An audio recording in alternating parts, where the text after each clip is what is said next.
My name's Darren Jack. I collect Motorsport Memorabilia, and this is the Hall of Fame collection.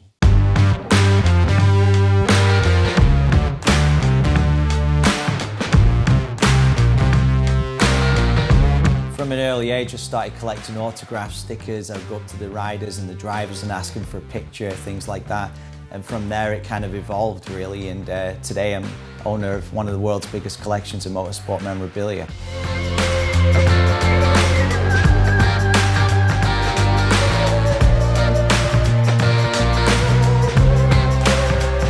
So I grew up in England and I lived there for 19 years, watching all kinds of motorsport, Formula One, even some IndyCar racing, sports car racing, motorcycle racing. Racing's in my blood, really. My grandfather, he worked in the 1950s as a mechanic for a Grand Prix driver in England. And my dad grew up a big racing fan. I mean, it's probably my dad's fault. He started collecting model racing cars in the early 60s. And when I grew up, it was kind of natural that his two sons started doing the same thing. We would go into races. We collected model racing cars too. And from there, my passion towards motorsport was really strong, and I never basically stopped collecting all these years. My parents would go to every race with us. My poor mom would get dragged everywhere. We would be on a campsite.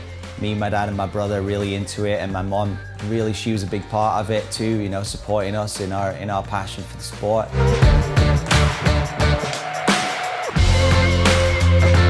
I have memories of that first Formula One race, age 4, the San Marino Grand Prix in 1984.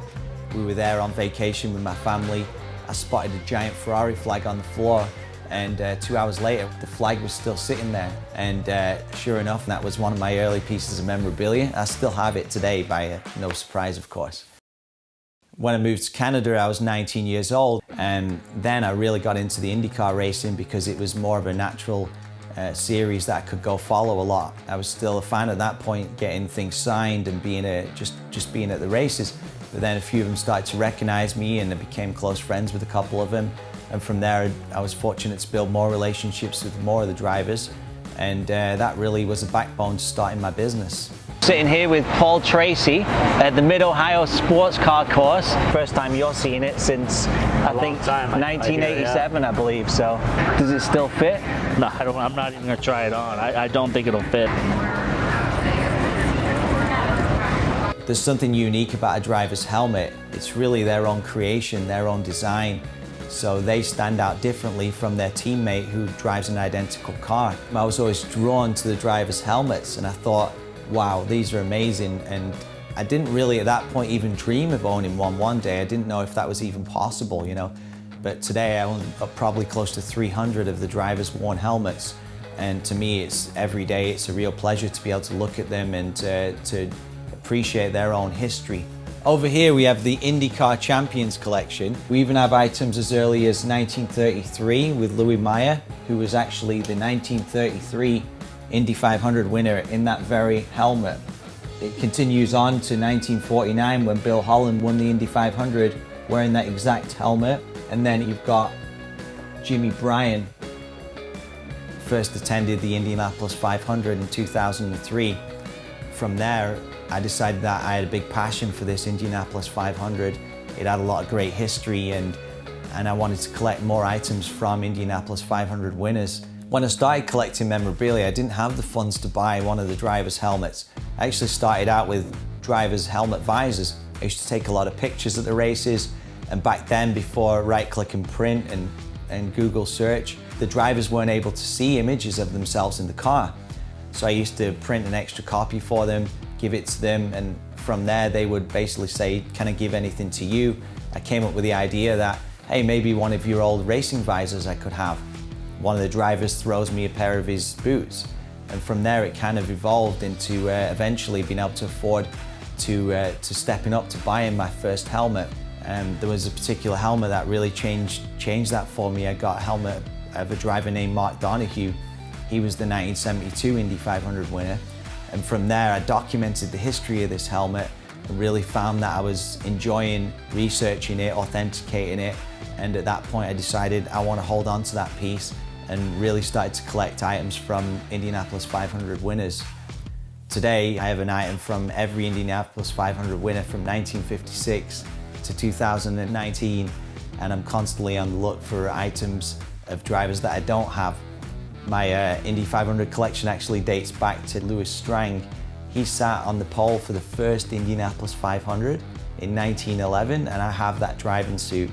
To think that it's more than 100 years old and that it's actually in my possession is a real piece of history and something I'm very proud of.